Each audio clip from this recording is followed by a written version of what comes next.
And guys, isa na naman pong video na kapag-pakinabang para sa mga estudyante ng grade 10, lalo na po yung medyo kailangan pa ng dagdag exercises para ma-practice at maging mahasa ang kanilang kaalaman pagdating sa mga aralin ng grade 10. Okay? So, ang kasunod po nating activity is we're going to find the sum of the terms. So ang given po natin, the third term of an arithmetic sequence is negative 12 and the seventh term is 8. What is the sum of the first 10 terms? So medyo complicated po. So ang given po ay hindi po kaunahan kundi nasa pang 3 at pang 7 na kung saan hinahanap ang total ng 10 terms.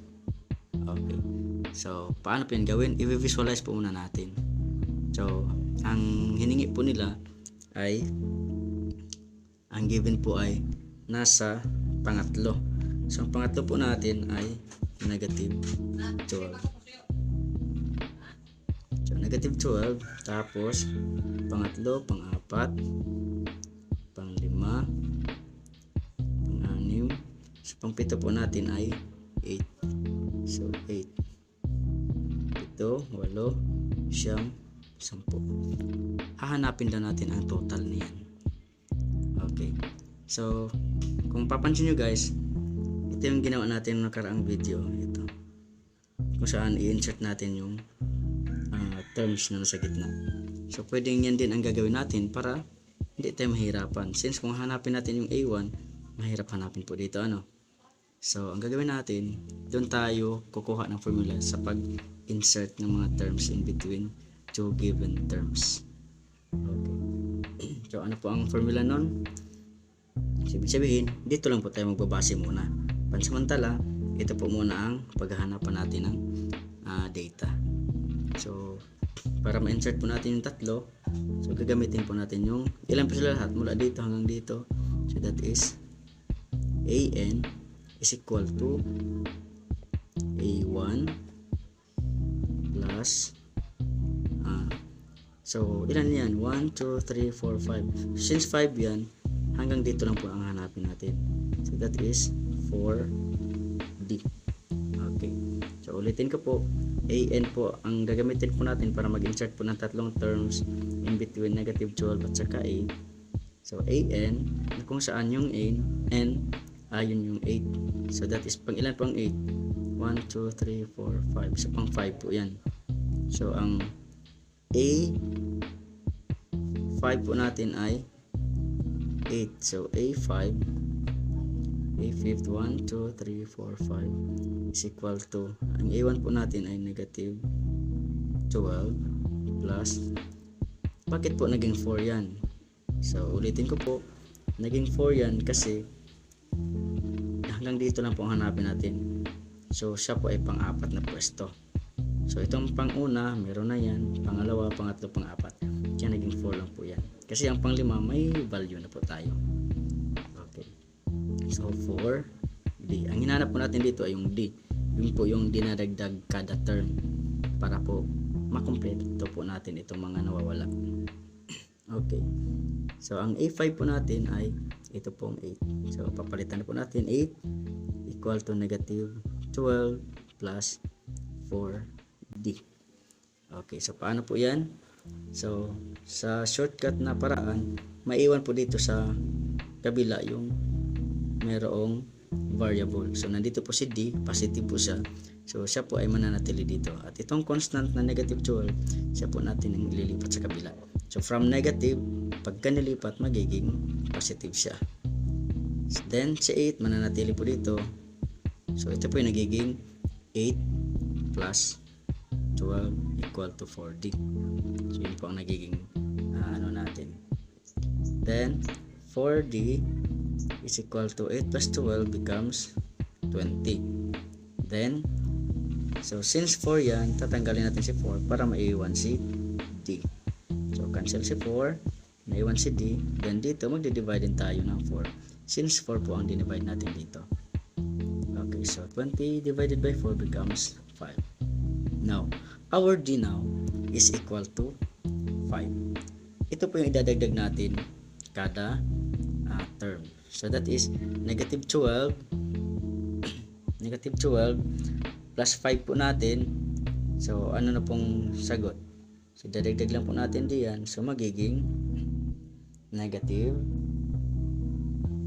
7. Then dadagdag natin si 5. So nagiging negative 2. Dadagdag natin si 5. So from negative 2 becomes 3. Then 3 plus 5 becomes 8. So kompleto na po ano.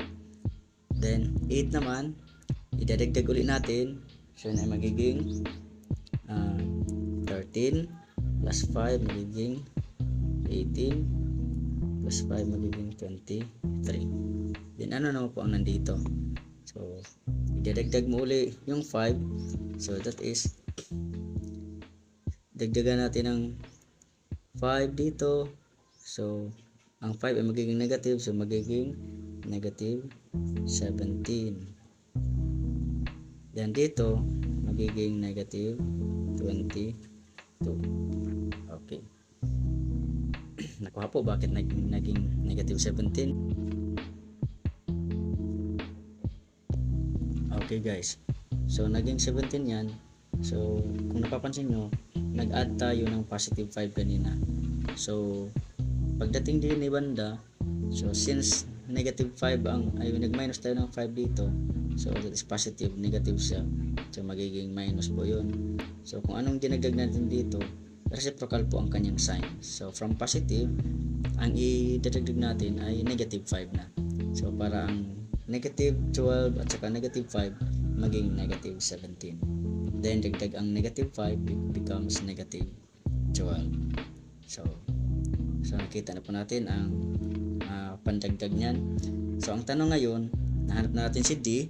Ang tanong natin ngayon, ano ang kanyang total? So kita na po natin ang kompletong sequence. So base po sa formula para magamit makita natin ang total ng 10 terms na yan. So we're going to use the formula Sn is equal to n over 2 bracket 2a sa buwan plus quantity n minus 1 times d. Okay, so yan po ang ating formula na gagamitin. So ang ating n po ay ilang terms po yan? So 10. So Sn, that is 10. So n po natin ay 10. Ang A1 po natin, A1. So anong A1 dito? So negative 22. Ano po, kompleto na siya. Meron na tayong from 1, 2, 3, 4, 5, 6, 7, 8, 9, 10. Huwag niyo po ito gawing A1. Ginamit lang po natin A1 to kanina kasi naghanap po tayo ng terms in between ng negative 12 at saka positive 8. So kaya nag-assume tayo na si negative 12 ang A1 po natin kanina. So since ngayon kompleto na po ang ating 10 terms dito, ito na po yung A1. Okay? So ang A1 po natin is negative 22. Then ang atin pong D, that is 5. So kompleto na po. So n, substitute lang po, n po natin is 10. So 10 divided by 2. Then bracket, that is 2. A1 po natin is negative 22 plus n po natin, that is 10. 10 minus 1 times d po natin is 5. Okay, so process po, 10 divided by 2 becomes 5.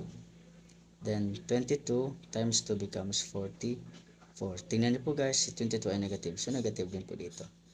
Kasi hindi na po negative ang 2. Kung negative sana dito, hindi positive 44 po. So since ang negative 22 lamang ang siyang may negative, so magiging negative 44 po siya.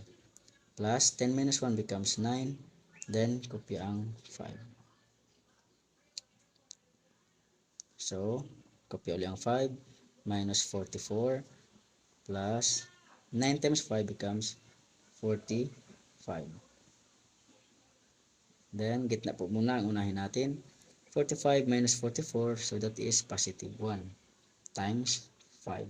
So, equal to 5. So, ibig sabihin, ang total pala natin nito, pagka ito'y inad natin mula dito hanggang dito sa 23, ang sagot ay 5.